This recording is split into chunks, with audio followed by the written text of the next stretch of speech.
इन कुरान पाक 1400 साल पहले नबी मोहतरम सल्लल्लाहु अलैहि वसल्लम के कल्बे अथर पर नाजिल हुआ, जब ना तो साइंस इतनी एडवांस थी और ना टेक्नोलॉजी अपने अरूज पर थी, मगर फिर भी अल्लाह की ये किताब बेशुमार मौजज़ात से भरी पड़ी है। 1400 साल पहले ऐसे साइंटिफिक फैक्ट्स इसमें लिखे जा चुके हैं जिन्हें साइंस आज दरियाफ्त कर रही है। Theory of relativity, black holes, genetics, universe expansion, fingerprints और बिग बैंग जैसी थ्योरीज साइंस को आज पता चल रही हैं, लेकिन कुरान पाक में ये इन्फॉर्मेशन तब से मौजूद है जब साइंस का अपना कोई वजूद नहीं था। सबसे पहले बिग बैंग थ्योरी पर नजर डालते हैं तो पता चलता है कि 100 साल पहले तक ये ख्याल किया जाता था कि इस कायनात का कोई बनाने वाला नहीं है और ये कायनात हमेशा से ऐसे ही खुद ब खुद मौजूद है।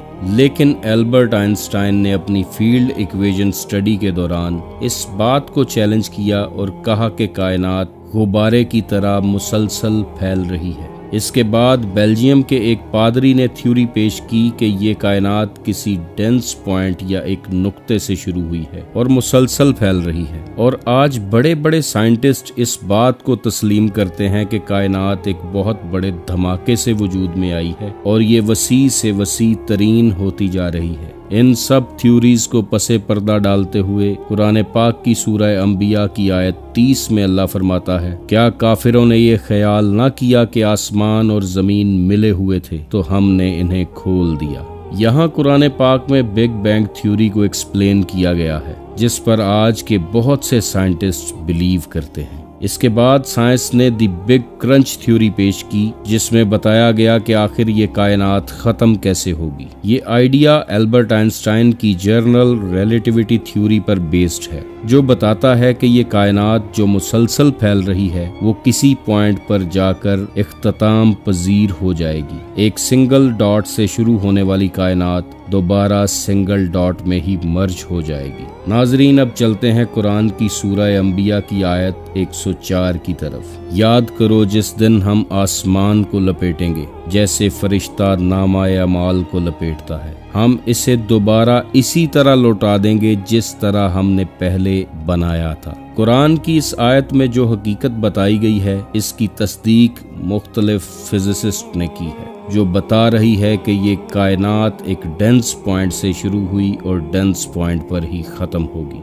नाजरीन, ये बात तो आप सबके नॉलेज में है कि हम सब अपने ब्रेन से सोचते हैं, लेकिन कुरान के मुताबिक इंसान का दिल भी सोचने का काम करता है। अभी तक तो साइंटिस्ट्स को ये बात इम्पॉसिबल लगती थी, लेकिन रिसेंटली एक न्यू डिस्कवरी के मुताबिक ब्रेन एंड हार्ट न्यूरॉन्स दोनों ही सोचने का काम करते हैं। ईयर 1999 में रोजेटा स्टोन को डिस्कवर किया गया, जो कि हजारों साल पुराना था। इस पत्थर पर फिरौन की तारीफ में ये लिखा था कि आसमान तेरे लिए रोता है और जमीन तेरे लिए कांपती है जब तू सुबह के एक सितारे की तरह आसमान पर चढ़ता है। इसका मतलब है कि फिरौन की मौत के बाद आसमान और जमीन रोने लगे और ये आसमान का एक सितारा बन गया। लेकिन कुरान में अल्लाह ने 1400 साल पहले ही इस झूठी तारीफ का जवाब दे दिया था, तो इन पर आसमान और जमीन ना रोए और इन्हें मोहलत ना दी गई। साइंस ने रिसेंटली ये डिस्कवर किया है कि मरने के बाद इंसान की हड्डियां पत्थर और लोहे में बदल सकती हैं और इन्हें प्रीटाइज्ड फॉसिल्स कहा जाता है। आप जानकर हैरान होंगे कि इन फॉसिल्स का जिक्र अल्लाह ने 1400 साल पहले कुरान की सूरह इसरा में बयान फरमा दिया था, और उन्होंने कहा, क्या जब हम हड्डियां और रेजा रेजा हो जाएंगे तो क्या वाकई हमें नए सिरे से पैदा करके उठाया जाएगा? तुम फरमाओ कि पत्थर बन जाओ या लोहा। नाजरीन, ये कायनात अल्लाह के होने का पता दे रही है। इस कायनात के जर्रे जर्रे में अल्लाह की निशानियां मौजूद हैं। इन निशानियों की तरफ बढ़ने से पहले आपसे गुजारिश है कि वीडियो को लाइक कीजिएगा, शेयर कीजिएगा और चैनल को सब्सक्राइब कीजिएगा, क्योंकि आने वाली इन्फॉर्मेशन आपको हैरत की दुनिया में ले जाने वाली है। गल्फ ऑफ अलास्का नाम की एक जगह है जहां दो समंदर आपस में मिलते हैं। ऐसी जगह को कॉन्फ्लक्स कहा जाता है। जब ये कॉन्फ्लक्स बनता है तो दोनों समंदरों के पानी की प्रॉपर्टीज जैसे कि टेम्परेचर, कलर और डेंसिटी अपनी अपनी जगह पर बरकरार रहती है। कॉन्फ्लक्स के दौरान जब ये दो समंदरों का पानी आपस में मिलता है तो ये पानी आपस में मिक्स नहीं होता, जो कि कुदरत का एक अजीम मोजज़ा और शाहकार है, जिसे कुरान पाक ने सूरह रहमान में यूं बयान फरमाया है। इसने दो समंदर बहाए के दोनों मिले हुए लगते हैं, इनके दरमियान एक आड़ है कि वो एक दूसरे की तरफ बढ़ नहीं सकते। क्या आप जानते हैं कि समंदरों के अंदर भी वोल्केनोज ब्लास्ट होते हैं, जिससे समंदर के उस हिस्से में तपिश या हरारत बढ़ जाती है। 1950 से पहले ये किसी को नहीं पता था, मगर कुरान पाक में इनका जिक्र 1400 साल पहले से मौजूद है। सूरह तूर में अल्लाह फरमाता है, और उबलते हुए समंदर की कसम। नाजरीन, आगे बढ़ें तो कुरान पाक की सूरह अल मोमिनून की आयत 12 से 14 में एम्ब्रियोलॉजी को बहुत डिटेल से बयान किया गया है कि कैसे बच्चा माँ के पेट में डिफरेंट स्टेजेस से गुजरता है। अल्लाह फरमाता है, और बेशक हमने इंसान को चुनी हुई मिट्टी से बनाया, फिर इसको एक मजबूत ठहराव में पानी की बूंद बनाया, फिर हमने इस पानी की बूंद को जमा हुआ खून बनाया। इन आयात में लफ्ज़ अलका पर गौर करें तो इसका मतलब है जमा हुआ खून का लोथड़ा या जोंक, या कोई ऐसी चीज़ जो हवा में मौल्लक है, और इसे इंग्लिश में फ्यूटस कहते हैं। साइंस के मुताबिक इस फ्यूटस को ग़िज़ाई अज्जा और ऑक्सीजन माँ से मिलती है। इस हालत में बिल्कुल ये खून चूसने वाली जोंक की तरह ही होता है, और कुरान ये हकीकत उस वक़्त बता रहा है जब ना तो कोई सीटी स्कैन की सहूलत मौजूद थी और ना कोई अल्ट्रासाउंड की मशीन थी। नाजरीन, अब कुरान में छुपे मजीद साइंटिफिक फैक्ट्स से पर्दा उठाते हैं। साइंटिस्ट के मुताबिक लोहा एक ऐसी धात है जो ज़मीन पर पैदा नहीं होती, बल्कि ये धात अरबों साल पहले किसी मीटियोरॉइड के जरिए ज़मीन पर आई थी। ये एक साइंटिफिक फैक्ट है जिसे कुरान ने 1400 साल पहले सूरह हदीद में बयान फरमाया है, और हमने लोहा उतारा, इसमें सख्त लड़ाई का सामान है। इस आयत में वाज़िया तौर पर लोहे को ज़मीन पर उतारने का जिक्र मौजूद है। आप ये जानकर मजीद हैरान होंगे कि कुरान में जहाँ लोहे का जिक्र है उससे पहले 5100 आयात है, और साइंटिस्ट ने हाल ही में डिस्कवर किया है कि आयरन ज़मीन से 5100 किलोमीटर नीचे पाया जाता है।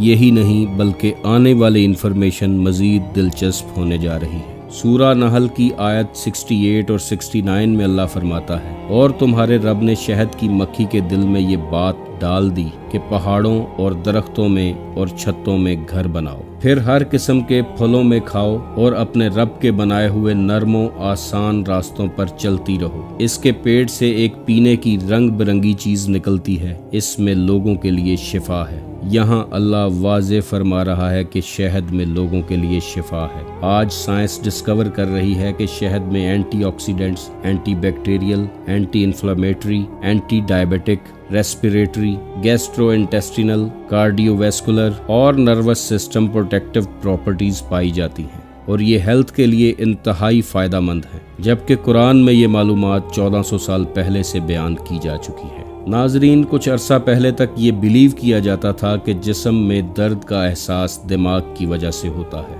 मगर हालिया स्टडी से पता चला है कि हमारे स्किन के अंदर पेन रिसेप्टर्स मौजूद होते हैं, जिनकी वजह से हमें जिस्म में दर्द और अजियत का एहसास होता है। इन पेन रिसेप्टर्स को 1906 में दरियाफ्त किया गया, जबकि कुरान पाक में पेन रिसेप्टर्स का स्किन में मौजूद होना 1400 साल पहले ही बताया जा चुका है। हम इन लोगों को जहन्नम की आग में भेज देंगे जो हमारी आयात को झुठलाएंगे। जब इनकी खालें जल जाएंगी तो हम इनकी जगह नई लाएंगे ताकि वो दर्द को महसूस करते रहें। ये आयत दर्द और स्किन को एक साथ बयान कर रही है और दर्द का स्किन के साथ ताल्लुक बता रही है, जो आज के दौर में किसी मोजज़े से कम नहीं है। इसके अलावा कुरान पाक न्यूमेरिकल मिरेकल्स से भरा हुआ है। आज से 10,000 साल पुराना कैलेंडर भी उठाकर देख लें तो उसमें भी महीनों की तादाद 12 ही होगी, और कुरान पाक में महीने का लफ्ज़ भी 12 मरतबा ही आया है। इसके अलावा आप जानते हैं कि एक साल में 365 दिन होते हैं, तो दिनों का लफ्ज़ भी कुरान पाक में 365 मरतबा ही इस्तेमाल हुआ है।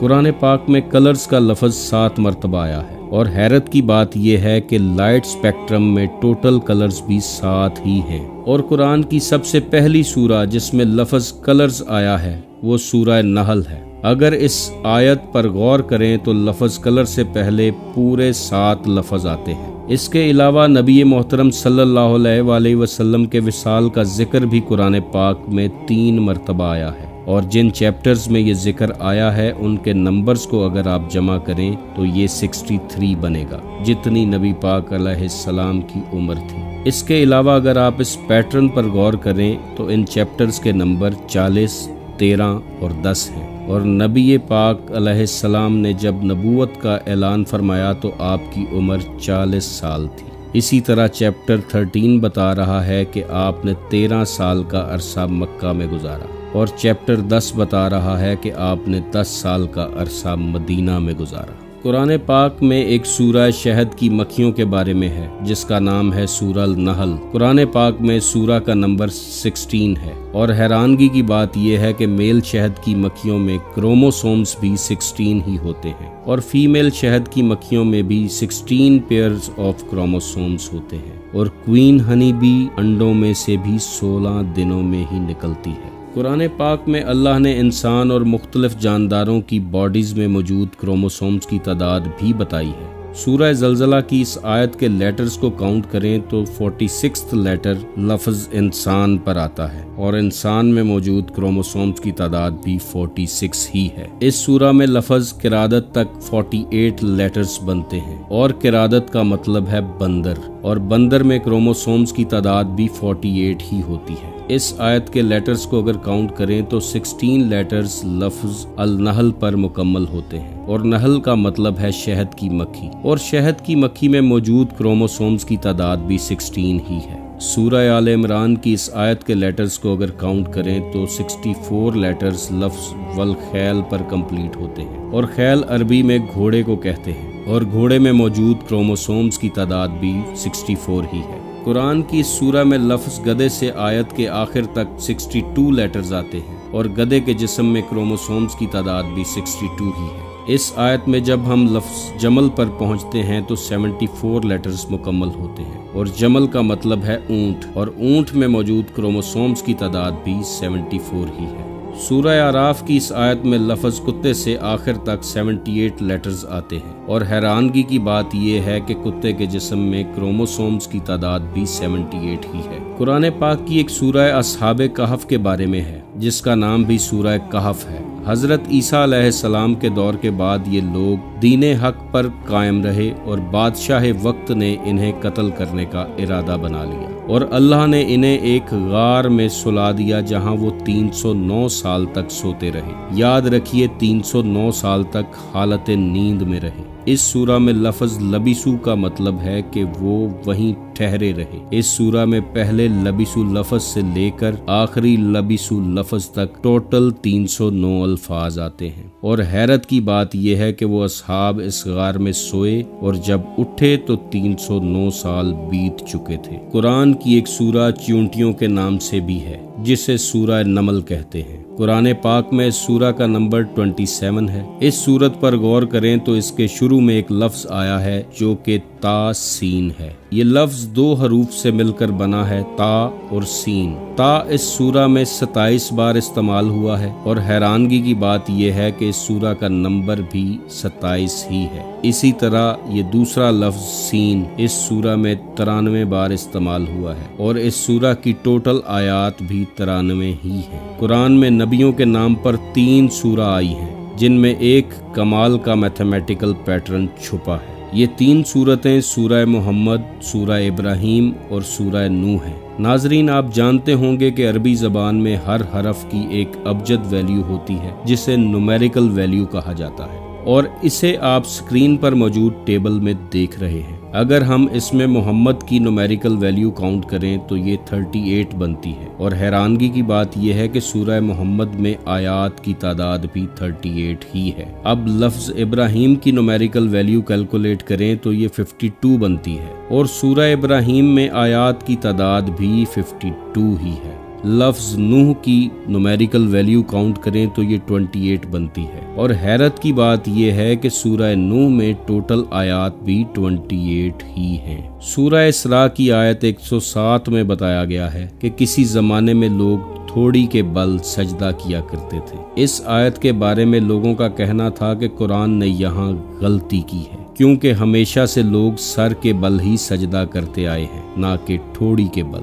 लेकिन कुछ अरसा पहले जब आर्कियोलॉजिस्ट को इजिप्ट में ऐसी फाइंडिंग्स मिली जिनसे पता चला कि हजारों साल पहले लोग ठोड़ी के बल ही सजदा किया करते थे, और इन फाइंडिंग्स ने दुनिया को बताया कि ये लारैबा फी किताब है जिसमें गलती तो क्या शक की भी गुंजाइश नहीं है। क्या आप जानते हैं कि बच्चे पैदा होने के बाद फीमेल स्पाइडर मेल स्पाइडर को मार देती है, और जब ये बच्चे बड़े होते हैं तो अपनी माँ को मार देते हैं। साइंटिस्ट इस बात को तस्लीम करते हैं कि ये दुनिया का सबसे बुरा और कमजोर घर है जहाँ फैमिली मेंबर्स ही एक दूसरे का कत्ल करते हैं। अब कुरान पाक की सूरह अनकबूत की तरफ चलते हैं, जिसमें अल्लाह फरमाता है, जिन्होंने अल्लाह के सिवा और मददगार बना रखे हैं, इनकी मिसाल मकड़ी की तरह है जिसने घर बनाया, और बेशक सब घरों में कमजोर घर मकड़ी का घर होता है। क्या आप जानते हैं कि रिसेंटली ये इंकशाफ हुआ है कि सिर्फ फीमेल स्पाइडर्स ही घर बनाती हैं, जबकि साइंटिस्ट का काफी अरसे तक यही मानना था कि मेल स्पाइडर्स घर बनाते हैं।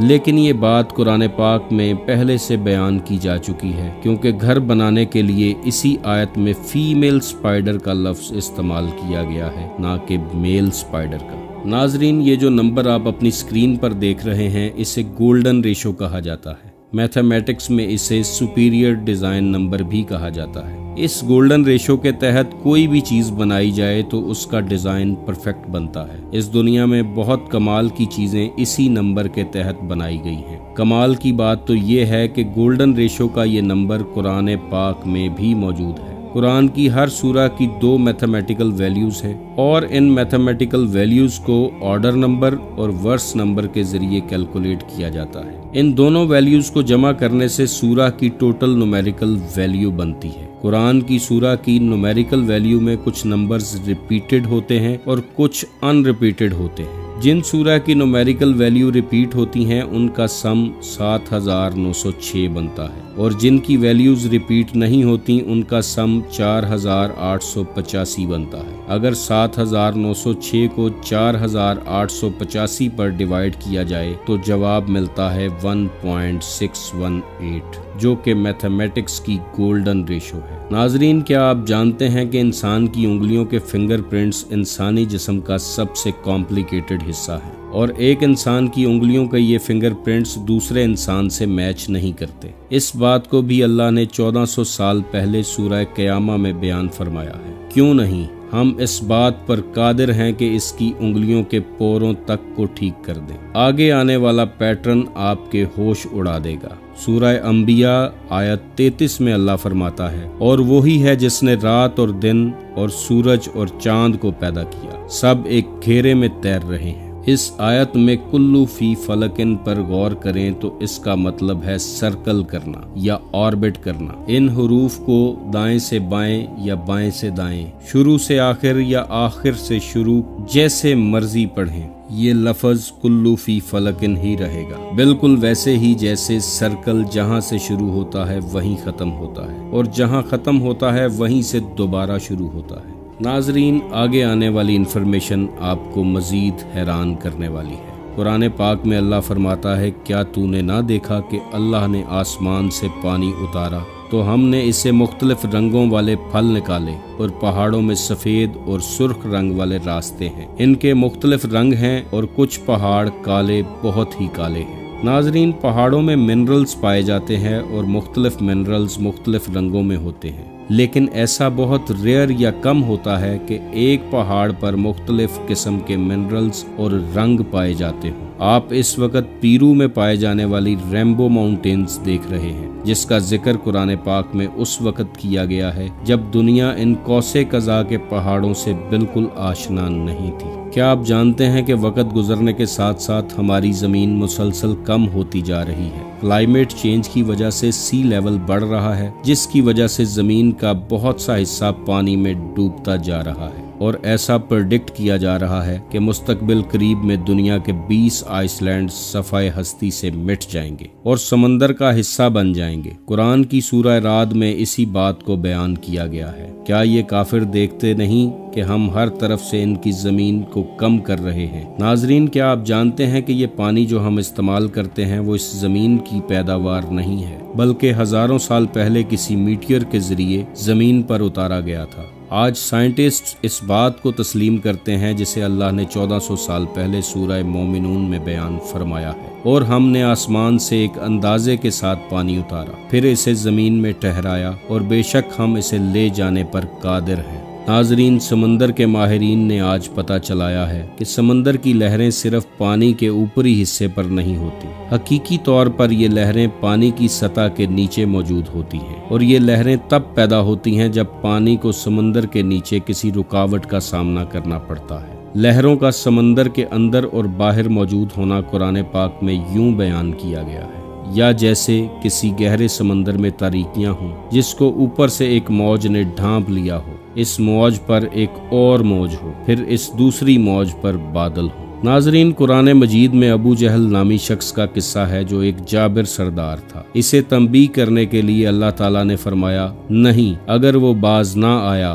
तो हम इसकी पेशानी से इसे पकड़ लेंगे। इस बात के पीछे एक इंतहाई गहरा मफहूम है। अनाटोमी में जदीद तहकीक बताती है कि इंसानी दिमाग का पेशगी हिस्सा यानी सामने वाला हिस्सा मंसूबाबंदी, जारहियत और हौसला अफजाई से मुतल्लिक है, और यही दिमाग का हिस्सा है जो झूठ बोलने के लिए जिम्मेदार है। और कुरान पाक में पेशानी के बालों से पकड़ना वाज़े बता रहा है कि पेशानी के पीछे का हिस्सा ही झूठ बोलने के लिए जिम्मेदार है। नाजरीन, एस्ट्रोनॉमी की बात करें तो आप ये बात जानते होंगे कि हमारे सोलर सिस्टम में टोटल 8 प्लैनेट्स हैं, लेकिन अब इंटरनेशनल एस्ट्रोनॉमिकल यूनियन ने मजीद 3 डॉर्फ प्लैनेट्स को हमारे इस सोलर सिस्टम का हिस्सा बना दिया है, और अब सोलर सिस्टम में टोटल प्लैनेट्स की तादाद 11 हो गई है। और ये बात कुरान पाक ने हमें 1400 साल पहले ही बता दी थी। हजरत यूसुफ अलैहिस्सलाम अपने बाप हजरत याकूब अलैहिस्सलाम को बताते हैं कि ख्वाब में उन्होंने 11 प्लैनेट्स को अपने आगे सजदा रेज देखा है। और ये तो और भी इंटरेस्टिंग है कि अर्थ और सीरियस स्टार के दरमियान 861 सेंटीलाइट ईयर्स का फासला है। कुरान की सूरह नजम की पहली आयत में अल्लाह इस स्टार की कसम खाता है, और इस सूरह की आयत 31 में अर्थ का जिक्र है,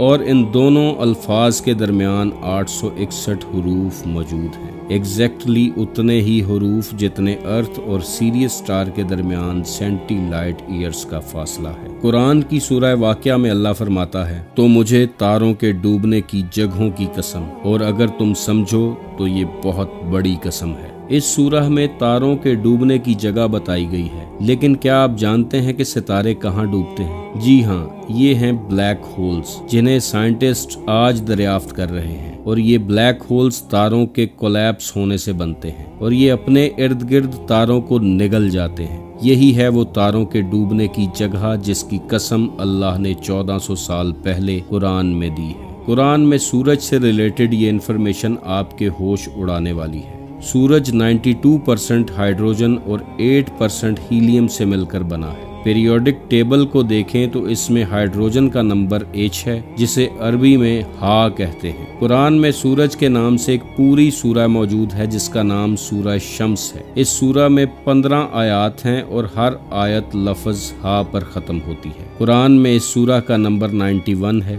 और हैरानगी की बात यह है कि ये सूरज भी कायनात के बनने के 91 मिलियन ईयर्स के बाद ही बना था, और ज़मीन और सूरज के दरमियान कम तरीन फासला भी 91.4 मिलियन माइल्स है, जो कि इस सूरह का नंबर है। मजीद गौर करें तो जमीन और सूरज के दरमियान एवरेज डिस्टेंस 15 करोड़ किलोमीटर्स है, और जमीन की कोर का टेम्परेचर भी 15 मिलियन सेल्सियस है, और इस सूरह में आयात की तादाद भी 15 ही है। नाजरीन, नासा ने रिसेंटली एक ऐसा प्लैनेट डिस्कवर किया है जो 2 स्टार्स को ऑर्बिट करता है। इस प्लैनेट पर एक नहीं बल्कि 2 सनसेट और 2 सनराइज देखे जा सकते हैं। इस स्टार का नाम केपलर 16b है, और इस पर 2 मशरिकैन और 2 मगरिबैन हैं। ये प्लैनेट 2011 में डिस्कवर हुआ, मगर इसका जिक्र कुरान की सूरह अल मारिज में 1400 साल पहले से मौजूद है। तो मुझे तमाम मशरिकों और तमाम मगरिबों के रब की कसम,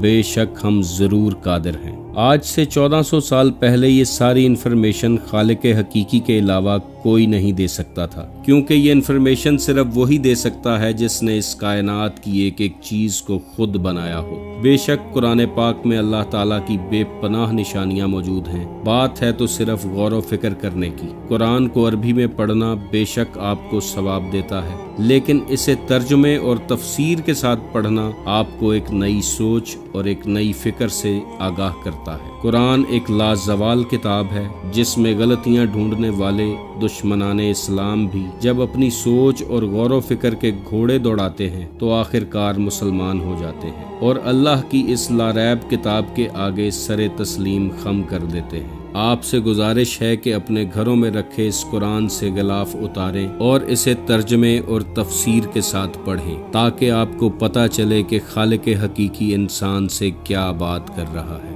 अल्लाह ताला आपको और मुझे कुरान पाक के अल्फाज में छुपे इस खजाने से मुस्तफीद होने की तौफीक अता फरमाए। आप खुश रहें, आबाद रहें और रहमत खुदावंदी के साए में रहें। अल्लाह हाफिज।